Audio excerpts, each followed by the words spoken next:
We have a great interview today, you guys, with Jeff Ward. He played Charles Manson in Lifetime's Manson's Lost Girls. Jeff Ward, everybody! Welcome. Oh, yeah. Crazy. Thank you.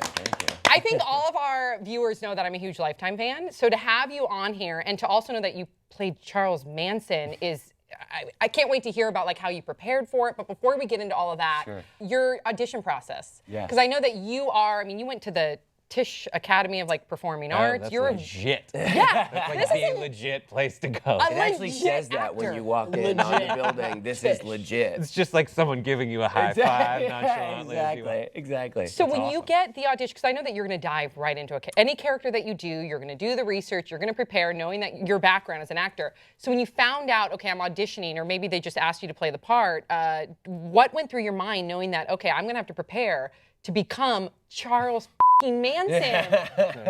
It was an audition, and they sent me the script, and I had been hired by those casting directors before, so they knew me, and they kind of sent it to me, and I started reading it, and I really dug the way they kind of wrote Charlie. Like he was very charming, and he was very magnetic. And you're like me? No, much more charming than me. Much more. There was something about him. I think there was an electricity to him. He was able to kind of start collecting these people, mostly girls, but people, to kind of create this family. And it obviously didn't start out with him walking around saying, I'm gonna eventually murder people, so come hang with me. Like nobody would obviously give him the time of day. They'd be like, get this homeless, smelly person away from me. But he, he was always about love and community and being there for each other and free everything.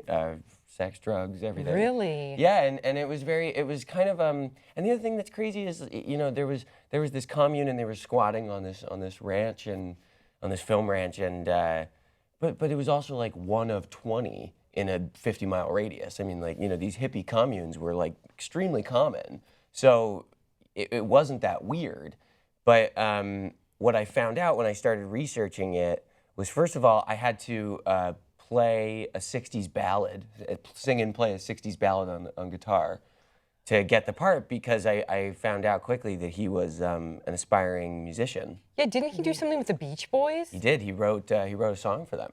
And he was best friends with Dennis Wilson, and Neil Young on multiple occasions lobbied to his record label for them to sign Charlie. Oh my God. And like he was kind of known as this, like, in the music scene, it was kind of like there was still a lot of mystery surrounding him, as with anyone who is kind of just coming onto any scene. But people were kind of like, oh, this could be the next Dylan. Like, they didn't really. And it turned out that he was nowhere, near as talented. He was kind of like can I say shitty Dylan? Is that you could say shitty Dylan. Say, all right. It's never been said on the show before. That's tight. I learned that at Tisch Academy. But he was kind of, this like knockoff, not talented in the same way, as a Lennon or as a Dylan or, any of those guys, but kind of was good at faking it. And so people, the mamas and the papas, and like he was friends with all these people. It's crazy. Like he was sociopath. It's wild. Psychopath. So, speaking of a psychopath, people know that Sam's a big fan of Lifetime. I'm a huge fan of murder.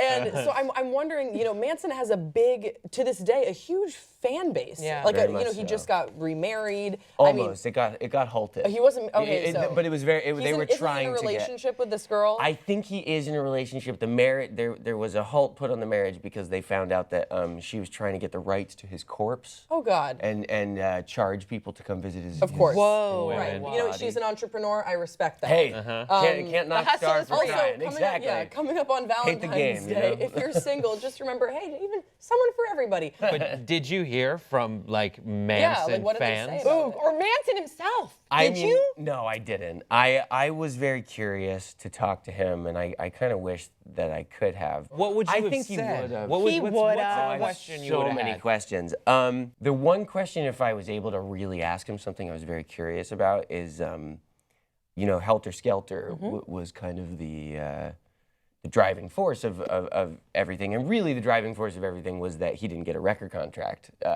And this guy definitively turned him down for a record contract, and the scene is in the movie. And he kind of is like, you know, no. And he was Dennis Wilson's producer and the Beach Boys producer, and he was Doris Day's son.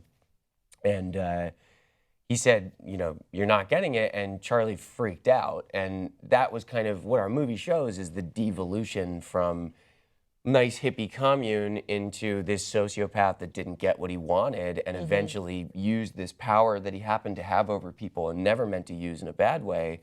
He kind of was like, oh, I can, if people aren't going to give me what they want, I can punish them for it. So he kind of, it was a very slow kind of descent into that. But I think my question for him would have to be, did you really believe that Helter Skelter was real? Yeah. Like, did you?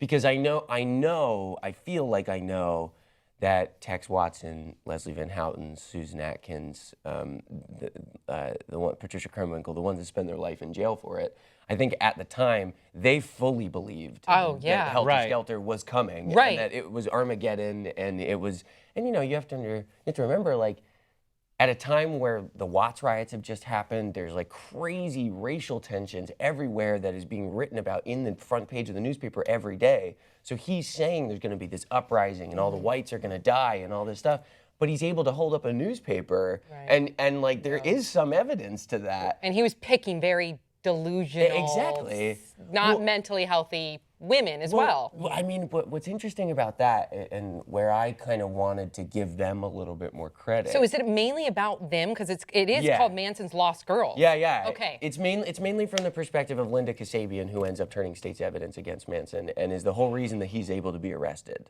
Because otherwise he didn't kill anyone. Right. So if it wasn't for Kasabian, he would have probably gotten off. Wow. So, which was his plan all along. That was, you know, not an accident. So. But the women you wanted to give, you like kind of like the benefit of the doubt. Exactly. Okay. It kind of because I think, you know, Susan and Pat and Leslie, Charlie was in jail, you know, most of his life, and he said that he purposely would seek out pimps because he wanted to learn how they kind of gathered women, how they kept women, how, you know, what the rules were. Like manipulation and coercion? Exactly. I mean, like in terms of like what girls to go after, he would go after girls that were cracked, not broken. So girls with daddy issues, girls with, because that was the not broken thing was very important, because otherwise he couldn't use them to eventually, you know, be able to carry out things on their own. That's chilling. It's horrifying, and it's you know, it's really. He was, what I believe is, like, it's not that these women were particularly crazy or drugged out or stupid or any of those things. I think he was particularly genius and expert. Manipulated at what he did. them, and they were broken. And and it was over the course of a couple years, and it was also, I mean, legitimately daily dropping acid, like daily. Jeez, that's not good for you. It's not good for you. That alters your mind. Exactly, yeah. How did you prepare though? Like, I know that you have this background. Like, are you a method actor? I don't know how you can't method act. Did you do? How many murders did you orchestrate but not carry out? Tell us everything, how you got into his mindset. All of the above. No, I did a tremendous amount of research, as much as I possibly could get my hands on. So I feel like at this point I've pretty much seen and read and watched most things about him, which was really, really helpful because it's such a rich story. I mean, it's not like this is this guy that kind of was just this horribly evil person. It was, you know, the more you learn about him, he's just a person, and he didn't have a dad, and his mom was in jail, and he turned to stealing and you know, kind of being a shithead at like 9, and was lying about it. I mean, there's a story that he was living with his uncle because his mother was in prison, and he came home crying because the teacher was really mean to him, and the uncle put him in a dress and made him sit through the next day of school in a dress. Whoa. And because he didn't take it like a man. Wow. And this is in Shamed Kentucky the in the shit 50s. out of him. Exactly. So Jeez. he's desperately looking for a family, for a place to belong. It's not an accident that it's called the family. I mean, it's, you know, and, you know, so you kind of, you learn more and more about what has brought this regular person, you know, and granted, probably a bad person, but bad people don't do what Charles Manson did. I mean, there was a lot more to it that kind of created such an epically, perfect monster. But so I learned a ton about that. I read How to Win Friends and Influence People, which he studied that book in prison. Whoa. Because he was actually illiterate, but there was a class on that book. And for the first time in his life, prison? In prison, yeah. That seems Well, odd. it's probably trying to make you a better person interacting with folks. It teaches you things like, you know, learn and remember names. So Ask you've read people it. questions. You've read it. Have you read it? Yeah, I yet? did that, and then Have How you to read Talk it? Dirty and Influence People by Lenny Bruce. Yeah, but like how to start a cult. But It's like the first self-help book. The book is like, it's actually extremely innocuous because it's like, smile, remember people's names, ask them about themselves. You know, like it's very much like, it's very kind of just basic principles of how to be a nice person. I feel like though that if you're like this reminds me of something like Dexter would have to read. Like I feel like these are things that inherently good people know. Exactly. And then if you have to like fake it, that scares me a little bit. It helps, yeah, it does, but it also helps people who are super awkward Antisocial or may and have awkward. I get or may that. have gone through some terrible Right. stuff. I get that. Like, this is how all the stuff that looks natural to people. Exactly. Here's a way to fake it till you make it. Exactly, and it's weird because I actually loved the book, and like it actually made me like, I don't know, it kind of felt like everyone should read this. Yeah. It's you know, like the basic principle of it is the sweetest sounding word to any person in any language is their own name. So, and it kind of, what that kind of embodies is that like, another thing that they say early on in the book is a person cares more about their own toothache than an earthquake in the Middle East that killed Interesting. thousands of people. Right. Because it's just relative, and it's just, you know, and that's just human. It's not, you know, it's not judging anyone. It's just human. We're all the leads in our own drama. I've always loved that 100%. statement. That's We're exactly all the leads in true. our own drama. I That's get exactly it. true. Okay. So good. And if you can talk to people and really know that and be aware of that throughout your conversation, what do you do? Oh, that's crazy. So what do you think about that? That's amazing. Would you ever want to? They were like, whoa, Jeff is such like, wow, exactly. he's amazing. When really you're just I trying to, should you're do boasting everything about he them. says. I should listen to I feel like him. that we could talk to Jeff. I know, I'm so sorry. forever. Yes, I know, I'm so sorry. But I guess we get to see more of you because you guys, you can check out Manson's Lost Girls on Lifetime. Jeff Ward, everybody. Jeff Ward. Thank you so much for having me. Yes, thank you for being here. Make sure you check out Manson's Lost Girls on Lifetime, and we'll see you guys all next time on Pop Trigger.